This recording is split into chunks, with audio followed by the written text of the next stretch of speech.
خان قیوم کے ہاتھوں تو ہم نے کوئی اچھا دن نہیں دیکھا تھا. باچا خان کو بالکل علم نہیں تھا کہ مجھ پہ کچھ لکھنے لگا ہے. جس نے اس کتاب کا بائیکاٹ کروایا باچا خان جیسی ہستی نے، کھلے میدان میں یہ بات کرتا ہوں چونکہ فارغ کا بیٹا ہوں. اس میں ایک اختلافی نوٹ یہ تھا، وہ فوری طور پر ہاسپٹل اگر کوئی ریفر کرتا تھا ان دنوں تو وہ ہمارے والد صاحب ہوتے تھے. پشتو فلموں کا یہ باز و شہباز غازی کاکا اس کی تخلیق تھی. ناک وہ ناک کہ جس ناک پہ کٹ جاتی ہے. تو ضیاء جعفری صاحب نے اس کو کمپلیٹ کیا کہ ایک ہلچل مچ گئی ہمارے خاندان میں اور ایک تقاضا کیا گیا کہ اس کو مارکیٹ نہ کرنا. ابو کا ایک معاشقہ تھا. ہاں، خوشبو ان کی کمزوری تھی. اور فارغ صاحب نے سٹارٹ بھی خاکسار تحریک سے لیا. فارغ صاحب کا کام لگ گیا ہوتا کیونکہ خان قیوم بڑا سخت گیر آدمی تھا. اس پر باچا خان مترس تھے. ایک دو فیکٹس اور بھی تھے. قمر عباس اسفندیار یہ کلاس فیلو تھے. فارغ رضا محبت کا نام ہے. تو خان قیوم کے زمانے میں بھی اگر ہم سر جھکا دیتے تو میرے والد صاحب نے قاتل و جواب دو نظم لکھی. 15 دن کے بعد الفتح بھی بند ہو گیا. واب صدیقی سے لے کر کاتب تک یہ سارے اندر. اگر رضا کی چھتری نہ ہوتی تو فارغ کچھ نہیں کر سکتا تھا. خوشحال بابا ہم نے ان کے سامنے رکھے اور رحمان بابا رکھے کہ بابا ایسی کوئی بات تو نہیں ہے. اچھا طاہر عباس صاحب یہ بتائیں کہ فارغ بخاری صاحب کے حوالے سے، آپ ان کے سب سے چہیتے اور چھوٹے صاحبزادے ہیں. کچھ عرصہ پہلے میں نے ان کی کتاب صافتیں پڑھنے کا اتفاق ہوا تو انہوں نے فردن ایک ایک بیٹے اور بیٹیوں کا اپنی ذکر کیا.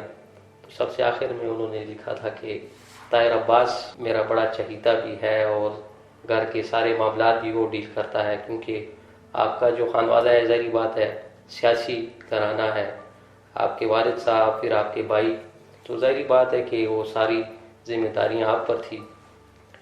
فارغ بخاری صاحب کے حوالے سے بتائیں کہ ان کی پیدائش ہے، ان کی جو ابتدائی تعلیم ہے وہ کہاں سے انہوں نے کی ہے. فارغ صاحب کی یوم پیدائش 11 نومبر 1917 ہے. جوانی کے دور بڑا ابتر دور رہا. درمیانی طبقے کے سے تعلق تھا اور سیلف میڈ لوگ تھے. تو فارغ صاحب بیسیکلی ایک محنت کش تھا. گورنمنٹ پریس میں انہوں نے جاب کی اور وہ بھی ایک بڑا عجیب دور تھا. آپ سوچیں کہ وہ گورنمنٹ پریس کیا ہوگا جس میں قمر علی قمر سرحدی جس میں رضا ہمدانی، فارغ بخاری، یہ سارے مطلب گورنمنٹ پریس کے ملازم تھے رہے. پھر وقت کے ساتھ ساتھ تعلیمیں بھی ان دنوں کوئی اتنی ایسی نہیں ہوا کرتی تھی. میٹرک کیا، ایف اے کیا اور اس کے بعد تو پھر انہوں نے منشی فاضل، ادیب فاضل، پھر گزر اوقات کے لیے چونکہ 6 بہن بھائی تھے ہم، انہوں نے کمپاؤنڈنگ کورس کیا. ماموں نے انہوں نے دونوں نے اکٹھے مل کر کیا اور ماموں بھی پریکٹس کرتے رہے، وہ بھی پریکٹس کرتے رہے. ماموں رامداس میں پریکٹس کرتے تھے تو ابو بھی شروع میں ڈبگری میں ہی پریکٹس کرتے تھے. پھر ان کا مطلب جو ہے تو پھر چوک شادی پیر میں آ گیا، کریم پورہ میں، وہاں کافی عرصہ کرتے رہے. پبی میں بھی ایک کچھ عرصہ انہوں نے کوشش کی. تو لیکن یہ تھا کہ وہاں بھی وہ اپنے پروفیشن کے ساتھ کمیٹڈ تھے. میں نے ان کو نہایت کمیٹڈ پایا. میرے والد صاحب ایک حد تک مریض کو دیکھتے تھے اور اپنی حد جانتے تھے کہ میں کمپاؤنڈنگ کورس کیا ہوا ہے تو وہ فوری طور پر ہاسپٹل اگر کوئی ریفر کرتا تھا ان دنوں تو وہ ہمارے والد صاحب ہوتے تھے. جی اب بہت سارے لوگ وہاں پہ بطور سادات بھی ان کے پاس مروتاً آتے تھے. مثلا سعید گیلانی صاحب کا گھر بالکل قریب تھا.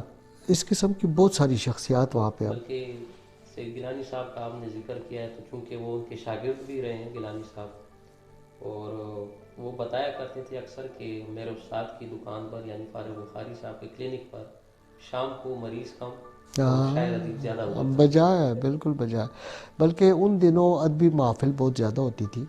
ہفتے میں ایک مشاعرہ تو مجھے بھی یاد ہے جی کہ ایک مشاعرہ ضرور کسی نہ کسی کی قیام گاہ پہ ہوتا تھا.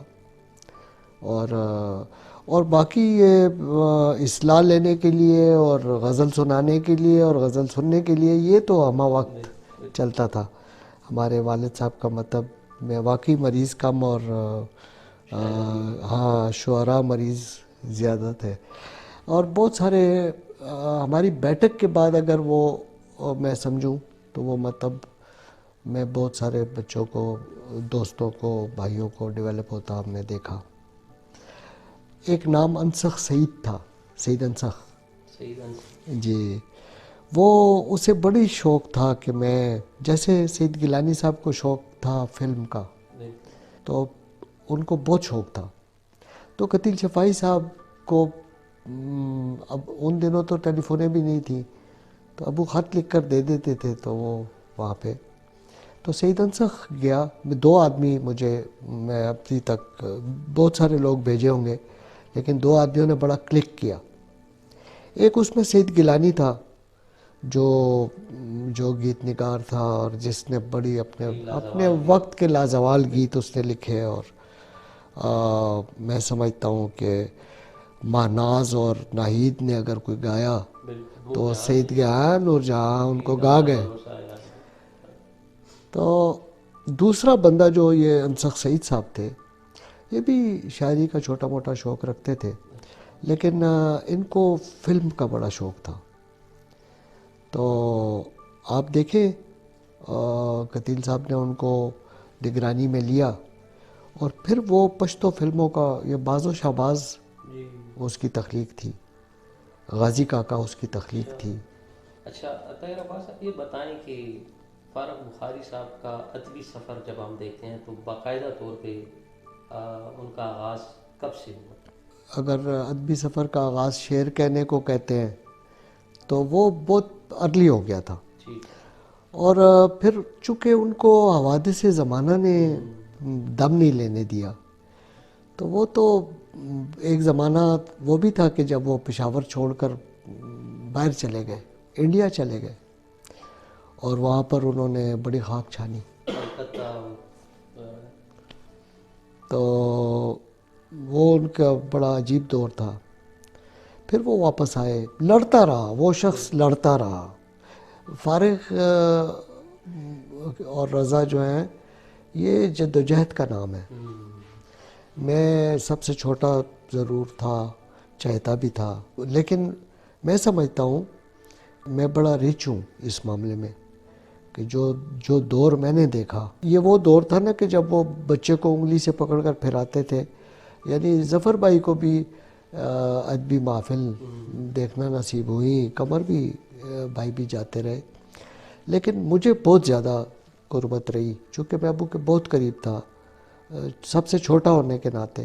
استاد جوش کی گود سے لے کر, استاد قمر جلالوی کی گود سے لے کر, ہاں ناصر کاظمی کی گود سے لے کر احمد ندیم قاسمی, قتیل شفائی, یہ تو ہمارے گھر کے یہ مہمان نہیں سمجھے جاتے تھے. بڑی بڑی گودیں ہمیں نصیب ہوئیں. پھر پشاور میں بڑے اساتذہ, ضیاء صاحب جو تھے تو وہ بہت بڑی شخصیت تھے, ضیاء جعفری صاحب. لیکن وہ چونکہ ہومیوپیتھک کا مطلب کرتے تھے تو میں جاتا تو میں ضد کرتا تھا کہ مجھے میٹھی دوا چاہیے. تو انہوں نے وہ ادویات تو بعد میں مکس کی جاتی ہیں تو وہ سفید جو گولیاں ہوتی ہیں وہ انہوں نے میرے لیے رکھی ہوتی تھی, وہ مجھے دیا کرتے تھے. میں اس معاملے میں بڑا خوش بخت رہا ہوں. فیض صاحب, بہت قربت میں نے دیکھی چونکہ ابو کی ان سے بہت زیادہ قربت تھی. اسی طرح خاطر چچا, محسن چچا, فراز چچا, مجھے یاد ہے مشاعرہ تھا سعید گیلانی صاحب کے گھر میں مشاعرہ تھا تو میں نے ضد شروع کر دی کہ آج میں نے بھی کوئی شعر کہنا ہے, غزل کہنی ہے. تو محسن چچا کو میں نے کہا تو انہوں نے کہا لو بھائی طاہر عباس کیا کہہ رہا ہے, کہ کیا کہہ رہا ہے, کہ جی یہ کہتا ہے کہ مجھے کوئی نظم غزل میں نے آج پڑھنی ہے تو اس کی آج ابتدا نہ کرا دیں. تو انہوں نے کہا ٹھیک ہے جی. تو ترا مصرع انہوں نے دیا اور اس پہ بات چل پڑی. عنوان رکھا تھا ناک, ہاں ناک, باقی تو مجھے یاد نہیں لیکن ایک شعر اس کا مجھے یاد تھا جہاں یہ پھنس گئے تھے, ادھر سے اشلا کہ ناک وہ ناک کہ جس ناک پہ کٹ جاتی ہے. اب اس میں الجھ گئے. امداد حسین بیگ اور یہ اور ایسے لوگ بیٹھے ہوئے تھے, سارے الجھ گئے کہ یار اب اس پہ کیا گرا باندھی جائے. ناک وہ ناک کہ جس ناک پہ کٹ جاتی ہے. تو ضیاء جعفری صاحب نے اس کو کمپلیٹ کیا کہ حضرت شیخ سے لے کر کسی اوتار کی ناک, ہاں کسی اوتار کی ناک. تو میری نظم مکمل ہو گئی. اچھا طاہر عباس صاحب یہ بتائیں کہ سید میر احمد شاہ بخاری, فارغ بخاری کیسے ہو تخلص؟ ادبی دنیا میں جیسے ہی انہوں نے قدم رکھا وہ میر احمد شاہ سے فارغ بخاری بن گئے. اس تخلص کا پس منظر کیا ہے؟ میرے والد نے مصافحے میں بھی یہ بات کہی, اور let's be very honest to Farigh صاحب.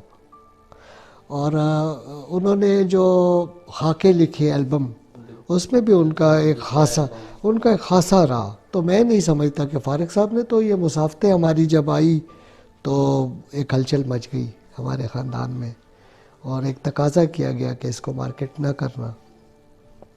لیکن سچ کو کا اعتراف وہ کر رہا ہے تو ہم کیوں نہ کریں. فارغ ابو کا ایک معاشقہ تھا. بس سننے میں آیا کہ کوئی خاتون شاعرہ رہی ہوگی, تو انہوں نے نام ان کو ویسے بڑا پسند تھا. دو چیزیں, ایک وہ ویسے بھی وہ انوویشن کے عادی تھے کہ نئی بات ہو, تو فارغ ذرا ایک بالکل جدت پسندی کی طرف تھا. اس وقت فارغ کون نام رکھتا تھا. اور دوسرا یہ تھا کہ یا پھر میں نے ان کو پیار کرتے دیکھا ہے تو ان کو لفظ خوشبو اور خوشبو سے بہت یعنی لگاؤ تھا. ہاں خوشبو ان کی کمزوری تھی. یہ علیحدہ بات ہے کہ وہ نوز پالیپس کے مریض تھے اور ان کے تقریباً 11-12 آپریشن, وہ گوشت ڈیولپ ہوتا تھا, پھر وہ کاٹتے تھے, وہ پھر ڈیولپ ہو جاتا تھا. پھر جب وہ امریکہ گئے تو انہوں نے جب وہاں سرجری کرائی تو انہوں نے اس کو بالکل روٹ سے ہی ختم کر دیا. تو والد صاحب عموماً فارغ صاحب ہنستے تھے کہ یار مجھے نہ خوشبو آتی ہے تو نہ بو آتی ہے اور میں نے تو ناک فیشن کے لیے رکھ لیا. تو میں ہنستا تھا, میں کہتا تھا نہیں ابو اس کی ایک اور کام کی بھی ایک اور جگہ بھی کام آتا ہے, اور وہ آپ کی اینک رکھنے کے کام آتا ہے. میں نے بڑا معتدل باپ اس کو پایا. وہ دوست تھا, ہر معاملے میں دوست تھا. اچھا طاہر عباس صاحب, آپ کا خانوادہ, آپ کا گھرانہ سادات مذہبی اور علمی گھرانہ ہے. فارغ صاحب کیوں اتنے ترقی پسند اور جدت پسند واقع ہو؟ دیکھیں جب اس کا میں مطالعہ کرتا ہوں تو پھر میں ایک عجیب نتیجے پہ پہنچتا ہوں. میں سمجھتا ہوں کہ کچھ ریئیکشنز ہوتے ہیں. بعض اوقات کچھ چیزوں میں ریئیکٹ کیا جاتا ہے. جب تسلط جہاں پہ ہوگا وہاں پہ اس کے اگینسٹ ریئیکشن ہوگا. آپ مصافحے پر دیکھیں تو اس میں آپ کو تھوڑا سا باغی پن نظر آتا ہے کہ جہاں اس کو ماں پیسے دیتی ہے کہ جا کر مٹھائی لاؤ, اور وہ کباب کی دکان کے آگے سے گزرتا ہے اور اس کے نتنے جلنے لگتے ہیں. ہاں, اور وہ کہتا ہے کہ کیوں میں کباب نہ کھاؤں, اور کیا ہم پہ پابندی ہے. اور واقعی نظر نیاز کی چیز تھی, وہ بانٹی جاتی تھی آگے.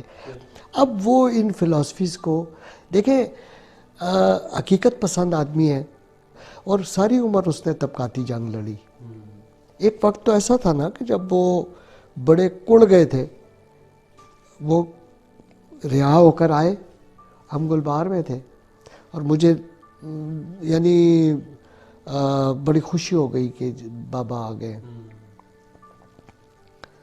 تو دوپہر کے بعد یعنی وہ دوپہر کو مکتب سے آ جاتے تھے, کھانا وانا کھا کے سو کے پھر شام کو پھر دوبارہ جاتے تھے. تو مجھے کہنے لگے کہ چلو یار دکان تے جانے. ہم لوگ نکلے اور سڑک پہ سائیکل پہ ہم بس ابھی سوار نہیں ہوئے تھے تو سامنے کوئی 4 گھر دور گاڑی تھوڑے سے تھے پیچھے گلبار میں، تو کوئی شخص آیا تھا، اوے فارغ صاحب کیا حال ہے، خیریت ہے، کہاں تھے آپ اتنے دن؟ تو ابو نے کہا کہ یار بس ذرا میں لندن گیا تھا۔ اچھا آپ بتا کے نہیں گئے؟ انہوں نے کہا بس یہ وہ تو جاتے آتے رہتے ہیں۔ اچھا آپ وہ بہت فریکوینٹ جاتے ہیں؟ اس نے کہا ہاں میرا تو آنا جانا رہتا ہے لندن۔ اچھا بات ختم ہو گئی، سلام دعا ہو گئی، ہم چل پڑے۔ ابو کی وہ مجھے یوں لگتا ہے کہ جیسے وہ خود سے بات کر رہے تھے، ہیں خود کلامی میں نے ابو کی سنی۔ انہوں نے بڑا سٹ پٹا کر ایک جملہ کہا کہ ان کو پتہ ہی نہیں ہے کہ ہم ان کے لیے جیلیں جاتے رہے، ہم جس طبقے کے لیے جنگ لڑ رہے ہیں وہ ہم سے پوچھ رہے ہیں کہ کہاں گئے تھے۔ دیکھیں میرے والد کا سرخ پوش تحریک سے کوئی واسطہ نہیں رہا۔ فارغ صاحب کی شخصیت کو جب آپ کہتے ہیں نا کہ 8 پہلو شخصیت ہے، تو وہ اس میں وہ سیاسی شخصیت بھی تھا، وہ اگر ادب میں آپ دیکھیں تو وہ نقاد بھی تھا، تو محقق بھی تھا، تو ہاں صحافی بھی، صحافت میں اب اس کی صحافت پر یہاں کتابیں لوگوں نے لکھی ہوئی ہیں۔ ڈائریکٹر انفارمیشن تھے عمر عامر، انہوں نے ابو پہ ایک کتابچہ لکھا، اور مشرق کے ساتھ ان کی وابستگی جو کہ اس وقت انجام تھا، جب تک وہ انجام کو نہیں پہنچا میرے والد اس سے وابستہ رہے، شہباز کے ساتھ رہے، ہاں درجنوں اخباروں کے ساتھ، بلکہ کئی رسائل کے اور کئی اخباروں کے تو جی ہاں ندا وغیرہ، ہاں ندا وغیرہ۔ تو یہ میرے کہنے کا مقصد یہ تھا کہ اس ایک طرف یہ تھا، یعنی عجیب جنگ اس شخص نے لڑی، وہ اپنا کلینک چلا رہے ہیں، طرف اولاد کی 6 بچے پال رہا ہے، اور ہمیں کبھی اس نے تنگ دست نہیں ہونے دیا۔ اور فارغ صاحب نے سٹارٹ بھی خاکسار تحریک سے لیا۔ یہ علیحدہ بات ہے کہ بعد میں بہت متاثر تھے وہ، اور وہ حقیقت ہے کہ وہ شخصیت کوئی چھوٹی شخصیت نہیں تھی۔ سرخ پوش تحریک چلی اور باچا خان اس کو لیڈ کر رہے تھے، میرے والد اس سے بہت متاثر تھے، ہاں بطور سیاستدان اس سے متاثر تھے، لیکن اس تحریک سے انہوں نے جن لوگوں نے بغاوت کی ان میں صنوبر کاکا جی تھے، میرے والد تھے، ہاں افضل بنگش تھے، یہ لوگ تھے۔ بلکہ ان لوگوں نے تو ان کے ساتھ کٹی جیلیں بھی انہوں نے صحبتیں برداشت کی ہیں، اور مسافتیں میں بالکل جگہ۔ جی ہاں وہ علیحدہ بات ہے کہ وہ اپنے پلیٹ فارم سے پکڑے گئے اور یہ اپنے پلیٹ فارم سے پکڑے گئے۔ یہ جیل میں ہی سن 54 کی جیل ہی تھی جس میں ارباب سکندر خان خلیل اور یہ لوگ جب اکٹھے جیل میں تھے۔ والد صاحب نے بہت قریب سے اسٹڈی کیا باچا خان کو، اور بڑے غیر محسوس انداز میں وقتاً فوقتاً وہ اس سے انٹرویو کرتے رہے، اس کو پتہ بھی نہیں تھا، باچا خان کو بالکل علم نہیں تھا کہ مجھ پہ کچھ لکھنے لگا ہے۔ فارغ صاحب جب باہر آئے تو انہوں نے پھر وہ کتاب لکھی باچا خان پہ، اور ڈسپائٹ آف دی فیکٹ کہ بہت سارے اختلافات تھے، 2-3 اختلافی نوٹ تو ایسے تھے جس نے اس کتاب کا بائیکاٹ کروایا باچا خان جیسی ہستی نے۔ اسی لیے میرے والد صاحب کہتے تھے کہ تنقید، ہاں تو انہوں نے اعتراض کیا کہ یہ کچھ 2-3 چیزیں آپ نے ایسی لکھی ہیں، تو میرے والد صاحب نے ان کو بھی کہا تھا کہ میں نے کوئی قصیدہ تو نہیں لکھا، ہاں یہ حقائق تھے۔ مثلاً میں آج کھلے میدان میں یہ بات کرتا ہوں چونکہ فارغ کا بیٹا ہوں، اس میں ایک اختلافی نوٹ یہ تھا، جو اختلافی نوٹ نہیں تھا وہ باچا خان کی تعریف تھی، اور ایک بہت بڑے سچ کا اعتراف تھا۔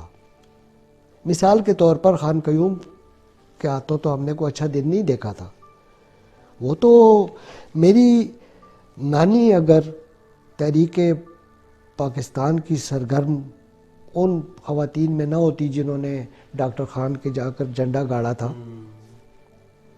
ہاں تو شاید فارغ صاحب کا کام لگ گیا ہوتا، کیونکہ خان قیوم بڑا سخت گیر آدمی تھا. تو اس نے بلا کر میری نانی کو کہا تھا کہ یہ تمہارا داماد ہے، میں بڑا گزارا کر رہا ہوں اس کے ساتھ. لیکن وہ باز آنے والے نہیں تھے، کمٹمنٹ تھی، آگے چلنے والے تھے. تو بہرحال وہ چیزیں چلتی رہیں. لیکن ایک ٹائم ایسا آتا ہے کہ جہاں پہ آپ کو دیکھیں، باچا خان کے متعلق وہ لکھتے ہیں، باچا خان کتاب اس کے 5-6 ایڈیشنز چھپے. مصفدہ تھا وہ انہوں نے باقاعدہ بھیجا کہ آپ کو اس لیے نہیں بھیج رہا کہ اس میں کوئی کٹوتیاں کروں، آپ کو اس لیے بھیج رہا ہوں کہ یہ ایک تاریخ رقم ہونے جا رہی ہے، تو اس میں کوئی ڈیٹ وغیرہ غلط ہو گئی تو اس کو درست کر لو. کسی ہاں حوالہ ہے نا، یہ حوالہ ہے، آج حوالہ بنا ہوا ہے. تو بہرکیف انہوں نے شروع میں ہی پڑھا تو بڑے کانفیڈنٹ ہو گئے، انہوں نے کہا چھاپو. اور پھر ہمیں میرے والد صاحب کو کہا گیا کہ اس کو موزتوں کی ریڈ بک کی طرح چھاپنا. اور باچا خان کی فالوئنگ بھی ویسی تھی، اس میں کوئی شک نہیں. انہوں نے کہا کہ یہ ہر ہاری کی جیب میں نے رکھنی ہے، ہر مزدور کی جیب میں ہوگی.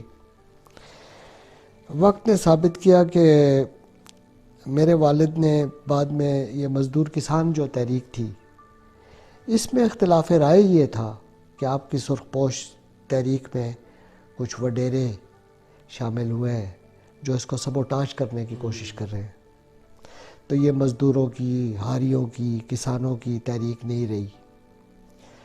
تو اس اختلاف رائے کے ساتھ علیحدہ پارٹی بنی، اور وہ اس پہ زیادہ تر ترقی پسند لوگ تھے. تو میرے والد صاحب نے اس میں باچا خان صاحب کی تعریف کرتے ہوئے کہا تھا کہ یہ اپنے وقت کا، یہ سرحدی گاندھی تھا، اور اس کو سرحدی گاندھی صحیح کہا گیا. اور انہوں نے کہا کہ میں داد دیتا ہوں خان عبد القیوم خان کی کہ اس نے اٹک کے اس پار اس کو ایسا الجھایا کہ یہ پورا سٹیج اس کو آگے نہیں آنے دیا. ورنہ میرا خیال نہیں ہے کہ گاندھی کے بعد کوئی نام اس لیول کا ہو. تو اس پر باچا خان معترض تھے. ایک دو فیکٹس اور بھی تھے. پھر انہوں نے کتاب کا بائیکاٹ کیا، اور میرے والد صاحب نے کوئی 1 لاکھ کتاب نہیں چھاپی، انہوں نے وہی اپنا ایڈیشن چھاپا. پھر وہ بکا، پھر ریسولڈ ہوا. وقت کی بات ہے، قمر عباس اور ولی خان کے بیٹے اسفندیار یہ کلاس فیلو تھے کامرس میں، کامرس کالج میں. اور مجھے یاد پڑتا ہے کہ یہ سارا سال نہیں پڑھتے تھے، سیاست کرتے تھے. تو اسفند بھائی جب ہمارے گھر آتے تھے تو ہمارا بڑا عجیب تعلق تھا. میرے والد بیگم نسیم ولی کو اپنی بہو کہتے تھے. بڑے عجیب رشتے تھے. اور بیگم نسیم ولی صاحبہ کو بھی اللہ تعالیٰ مغفرت کرے، بہت احترام کرتی تھی میرے والد کا. جلسہ گلبار میں ہونا تھا تو بیگم نسیم ولی صاحبہ نے پنڈال سجایا، ANP نے پنڈال سجایا. بیگم نسیم ولی صاحبہ کو پتہ چلا کہ اس طرح کچھ دن پہلے بدتمیزی ہو چکی ہے. تو انہوں نے، جب میں آفس سے آیا اسکوٹر پہ تھا تو میں دیکھ رہا ہوں کہ آج تو NP کا جلسہ ہے اور سٹیج کوئی پیچھے بن رہا ہے. مجھے بڑی حیرت ہوئی. تو میں نے جا کر، دیکھو روایات دیکھو، میں نے جا کر ان سے پوچھا جو وارڈ چیئرمین تھے، میں نے کہا کہ کیوں یار آپ سٹیج کیوں آپ لوگوں نے پیچھے لے گئے؟ انہوں نے کہا کہ بیگم صاحبہ کی ہدایت تھی کہ وہاں سٹیج نہیں لگانا، فارغ صاحب کا گھر ہے. طاہر عباس صاحب، ہم جب اس خطے کی ادبی تاریخ دیکھتے ہیں، خطہ خیبر پختونخوا کی صوبہ سرحد، تو ہم دیکھتے ہیں کہ اس خطے کی سب سے پہلی جو بزم تھی، بزم سخن، جو غالباً 1902-1903 کے لگ بھگ قائم ہوئی. اور پھر اس کے بعد دوسری جو بزم ہمیں نظر آتی ہے تو دائرہ عاطفیہ. اور یہ دونوں بزمیں چونکہ ادبی چپکلشیں تو رہتی ہیں، تو ایک جو بزم ہے بزم سخن کے جنرل سیکرٹری جناب رضا ہمدانی صاحب ہیں، اور دائرہ ادویہ جو اس کی مخالفت میں یا اس کے خلاف میں بنی قائم ہوئی، اس کے جنرل سیکرٹری جناب فارغ بخاری صاحب ہیں۔ اب دونوں بزموں کے، حریف بزموں کے جنرل سیکرٹری اتنے گہرے دوست کیسے، یک جان اور دو قالب کیسے ہو گئے؟ یہ ایک بہت بڑا پیغام تھا۔ فارغ رضا محبت کا نام ہے، یاد رکھیں، میں کوئی بڑی بات نہیں کر رہا کہ میرا والد یا میرا ماموں تھا، لیکن ہم نے ان سے سیکھا یہ ہے۔ آج بھی لوگ ہم سے بڑی حیرت کا اظہار کرتے ہیں، ورنہ تو کسی چیز کی کمی کبھی نہیں رہی۔ یہ تو خان قیوم کے زمانے میں بھی اگر ہم سر جھکا دیتے تو کس چیز کی کمی تھی؟ تو میں سمجھتا ہوں کہ اگر فارغ صاحب کی آپ لائف کو دیکھیں نا، ایک عجیب چکر ہے، یعنی بیٹی بیاہ رہا ہے، بچوں کو پڑھا رہا ہے، بیٹی بیاہ رہا ہے، اور دوسری بیٹی کا رشتہ آ گیا اسی سال، اور وہ کہتا ہے کہ میں کیا کروں؟ لوگ کہتے ہیں خیر ہے صبر کر لو، کوئی اور رشتہ آ جائے گا۔ انہوں نے کہا نہیں، رشتہ مجھے اچھا لگا ہے اور میں اس کو، بیٹی کو تو بیانا ہے، گھر بیچ دیا۔ یہ ہمارے گلبار کے جو پرانا، جس کو بیچ کر قمر بھائی پھر یہاں آئے۔ ہم تو ہر وزارت میں ایک گھر بیچتے رہے نا، پھر اس سے چھوٹے گھر پہ آتے رہے۔ بہرحال وہ انہوں نے گھر کی بنیادیں ڈالی اور 3 مہینے کا اس نے ٹائم لیا۔ اس دوران ہی کہیں الفتح میں اس نے وہ ادھر ہمارا جیالہ فوت ہو گیا، مارا گیا، گنڈا پور، حق نواز گنڈا پور۔ اس پر الفتح میں میرے والد صاحب نے قاتل ہو جواب دو، خون کا حساب دو نظم لکھی، اور بیٹی کی شادی کی، گھر کمپلیٹ کیا، اور گھر کمپلیٹ نہیں ہوا، وہ نیچے سیٹنگ ویٹنگ کر کے تو بس نلکا جس دن آیا، بجلی آئی تو اس دن ہم گھر میں آ گئے، اور 15 دن کے بعد الفتح بھی بند ہو گیا، واب صدیقی سے لے کر کاتب تک۔ یہ تو لکھنے والا تھا، اس نے تو جانا تھا، یہ سارے اندر ہو گئے۔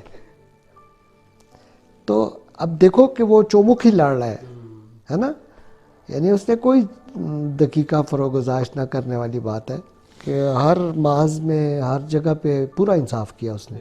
طاہر عباس صاحب، جب ہم ادبی تاریخ دیکھتے ہیں اس خطے کی، دوسری طرف آتے ہیں تو ہمارے سامنے ادبیات سرحد، اس طرح سنگ میر، اٹک کے اس بار کئی مطلب ایسے ایسے سنگ میر کہ اگر ہم ان کو نظر انداز کریں تو اس خطے کی تاریخ نامکمل ہے۔ تو فارغ بخاری اور رضا ہمدانی دونوں مل کر کیسے ممکن ہوا ہے؟ دیکھیں، میں آپ کو ایک بات بتاتا ہوں نا کہ دونوں، یعنی ایک طرف جیلیں بھی ہیں، صعوبتیں ہیں، تکلیفیں ہیں، اور اتنا مشکل ٹاسک، اتنا تحقیق طلب کام، اس کو کیسے انجام تک پہنچا؟ دیکھیں اس میں ایک بڑا اچھا امتزاج تھا، اور امتزاج یہ تھا کہ فارغ بخاری اور رضا ہمدانی میں یہ ٹھنڈی اور گرم تار والا قصہ تھا، ساری دنیا کہتی ہے۔ رضا ماموں بیک فٹ پہ رہے، حالانکہ وہ کوئی کم ترقی پسند نہیں تھا، ایسی کوئی بات نہیں تھی، کوئی کم گو ضرور تھا، لیکن فارغ، آپ کو ایک بات اور بتا دوں کہ ہم بچوں کی زیادہ تر نگہداشت اور پرورش جو ہے وہ رضا ہمدانی صاحب نے کی ہے، تو وہ کیئر ٹیکر تھا ہمارا۔ اگر رضا کی چھتری نہ ہوتی تو فارغ کچھ نہیں کر سکتا تھا۔ آج ہم ابو کی نثر اکٹھی رکھتے ہیں، جب ہم ابو کی شاعری ایک جگہ رکھتے ہیں، پھر ان کی دیگر تحقیقات اکٹھی رکھتے ہیں، تو دیکھیں ہند کو اپنی جگہ پہ، وہ تو اس کی ماں بولی تھی، وہ تو پشتو کے مائی باپ ہیں۔ اور اجمل خٹک کیا خوبصورت بات کر گیا، وہ تو اعتراف کرتے ہیں، بڑے لوگ تو اعتراف کر کے گئے ہیں کہ ہمارے ہاں تو اگر فارغ رضا نہ ہوتے تو یہ پنجاب ہمارے سامنے بلے شاہ سرکار لا کے رکھتے تھے عموماً. تو یہ تو بڑی تحقیق انہوں نے کی. تو پھر خوشحال بابا ہم نے ان کے سامنے رکھے اور رحمان بابا رکھے کہ بابا ایسی کوئی بات تو نہیں ہے, ہمارے پاس تو بہت بڑا ذخیرہ ہے. یہ محققین کہتے ہیں کہ جی پشتو زبان کو پوری دنیا میں متعارف کرانے والی اگر کوئی شخصیات ہیں تو وہ یہ دونوں ہیں. اس میں کوئی شک نہیں. اور ہم کہیں گے تو اچھا نہیں لگے گا. یہ تو آپ کتابیں چھاننے والے لوگ ہیں, آپ لوگ شعر و ادب سے تعلق رکھنے والے, خود وہ تسلیم کرتے ہیں اور خود پٹھان بڑے گھمنڈ سے یہ کہتے ہیں کہ فارغ صاحب کا, رضا صاحب کا بہت بڑا احسان ہے. دیکھو جی مجھے ایک بات بتائیں, آج تو یہ گوگل انکل آ گیا نا, ہاں مجھے بتاؤ کہ یہ خوشحال خان کو کی شاعری کو اکٹھا کرنا اس دور میں جب کہ جی ٹی ایس بھی نہیں ہوتی تھی, ہاں سوچو انہوں نے کیا کیا ہوگا. اور جب کہ ہینڈ ٹو ماؤتھ لوگ تھے. دیکھو ایک طرف ان کو دریافت کر رہے ہیں, دوسری طرف سائی احمد علی کو دریافت کر رہا ہے. یہ غالب ان کو کس نے نکالا؟ میں نہیں کہتا کہ یعنی اس پہ زیادہ تحقیق جو ہوئی. سب سے پہلا جو سٹارٹ ہے تو وہ رضا مدانی صاحب نے کیا, کیونکہ ان کے بالے میں ان کو زبان کی جو پہلی کتاب جسے ہم کہتے ہیں جدید شاعری کی نویہ راواں فارغ بخاری صاحب نے سے آغاز کی. تو یہ ایک بڑی عجیب اکٹھ تھی. بزم سخن اور دائرہ ادبیہ کی اکٹھے اس کو ہم سیل کہتے تھے. انہوں نے سیل پاڑے سانو یاد ہیں. لالا مزمر تاتاری اس کا ہاں لالا سمدانی صاحب جو تھے وہ اس کے کرتا دھرتا ہوتے تھے. میں نام نہ لوں تو بڑی زیادتی ہوگی. بعض لوگ ادب دوست ہیں, یاد رکھو فارغ صاحب, رضا صاحب نے بہت ساری منازل اس لیے بھی طے کی کہ ان کے پیچھے کچھ لوگ ادب دوست تھے جو وقت آنے پہ پیسے بھی لگاتے تھے. میں ڈپٹی علا وقی صاحب کا نام نہ لوں تو بڑی زیادتی ہوگی. یہ شہزاد آپٹیکو میں بظاہر بیٹھنے والا یہ گھرانہ ادب کا محسن ادب ہے, میں اس کو یوں کہوں گا. بلکہ میرا مشاہدہ ہے کہ ہمارے گھر میں یہ جشن خیبر کا آخری مشاعرہ, میں آپ کو بالکل اینڈ پہ لے آیا ہوں, آخری مشاعرہ, اور ہمارے گھر میں کوہرام مچ گیا ہے. استاد جوش بھی آ گئے, استاد قمر جلالوی بھی آ گئے. 2 اساتذہ کو اکٹھا رکھنا ایک بہت بڑا مرحلہ تھا. گھر بڑا تھا تو استاد جوش ملی آبادی کو اس کونے میں رکھا گیا, استاد قمر جلالوی صاحب کو اس کونے میں رکھا گیا, اور 2 دن وہ 3 دن مقیم رہے. 2 دن تک تو ان کو پتہ نہیں تھا کہ ہم دونوں ایک چھت کے نیچے ہیں, چونکہ دونوں اساتذہ تھے اور اپنی کلاس کے اساتذہ تھے. تو استاد جوش بھی وہیں پہ ہے اور وہ بھی ہے, اور بہت سارے مہمان, ناصر کاظمی وغیرہ, قتیل صاحب سب آ گئے. اب ہمارے گھر میں دانا نہیں تھا, ہاں. تو مجھے آج بھی یاد ہے کہ خاطر صاحب آ رہے ہیں تو فروٹ لا رہے ہیں, تو فراز صاحب آ رہے ہیں تو چائے اور وغیرہ وغیرہ, محسن صاحب, وہ چل رہا ہے, لنگر چل رہا ہے, سسٹم چل رہا ہے. اور وہ اس میزبانی کو اپنے آپ کو میزبان سمجھ کر قیامگاہ ہماری ضرور رہی. اب اس دوران آواز آئی کہ فیض صاحب آ رہے ہیں. یا اللہ, اب ان کو کہاں ٹھہرائے. تو ان کی شایع نشان کوٹھی پھر افضل بنگئی صاحب کی تھی. ایک آخری سوال اور بس اس کے بعد اختتام کرتے ہیں کہ فارغ بخاری صاحب نے اتنی تکلیفیں اور صعوبتیں اور جیلیں سب کچھ برداشت کی, تو کیا کبھی انہیں کسی عہدے کا آفر ہوا, کسی چیز کی, جن پارٹیوں کے لیے سب کچھ کیا, ان کی طرف سے کبھی کوئی پروٹوکول انہیں ملا؟ دیکھیں, میں آپ کو ذکر کر چکا ہوں کہ کمی کبھی نہیں رہی, اور جو جتنا مزاحمتی لوگوں کے پاس تو زیادہ اپرچونٹیز کی ٹرین آتی رکتی اور وصل کرتی رہتی ہے. ہمیں تو خان قیوم صاحب نے بڑی دنیا کو رنگا. وہ خود بے اولاد تھا، لیکن میں آپ کو کیا نام لوں، پشاور میں بہت بڑی بڑی ہستیاں، چونکہ قیام پاکستان کے بعد ایک بہت بڑی تقسیم تھی، تو اس میں بہت سارے لوگ مستفید ہوئے. تو افہام و تفہیم ہم نے کبھی نہیں کی، اور جیسے میں نے آپ کو کہا کہ ہمیں کوئی پشیمانی بھی نہیں ہے. اسی نے ہمیں، دیکھیں آپ کے سامنے دو چیزیں پڑی ہوتی ہیں، یا آپ کوئی اچھا نام کما لو یا 2-4 پیسے کما لو. آج اگر ہم کرائے کے گھروں میں پھر رہے ہیں یا کوئی وسائل کی کمی لوگوں کو نظر آ رہی ہے، ہمیں تو نظر نہیں آتی.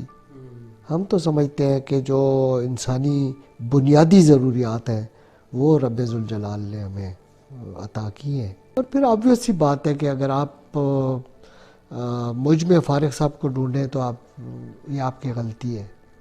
ہاں، اور مجھ میں قمر کو بھی نہیں آپ تلاش کر سکتے، تو چہ جائے کہ فارغ.